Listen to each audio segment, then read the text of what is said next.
পরিবেশ হচ্ছে আমাদের জীবন, জীবিকা এবং সভ্যতার অন্যতম ভিত্তি।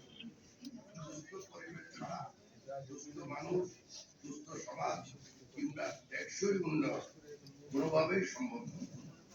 আজ বিশ্বব্যাপী জলবায়ু পরিবর্তন আমাদের জন্য বড় চ্যালেঞ্জ হয়ে দাঁড়িয়েছে।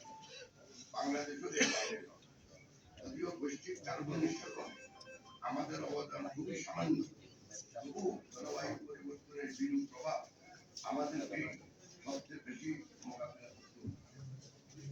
বাংলাদেশের সংবিধান 18 অনুচ্ছেদে উল্লেখ করা আছে, রাষ্ট্র বর্তমান ও ভবিষ্যৎ নাগরিকদের জন্য পরিবেশ সংরক্ষণ এবং উন্নয়ন করবে এবং প্রাকৃতিক সম্পদ, জলাভূমি, বন ও বন্যপ্রাণী সংরক্ষণ এবং তাদের নিরাপত্তা বিধান করবে। রাষ্ট্রের দায়িত্ব বর্তমান ভবিষ্যৎ নাগরিকদের জন্য ও নিরাপত্তা নিশ্চিত করা।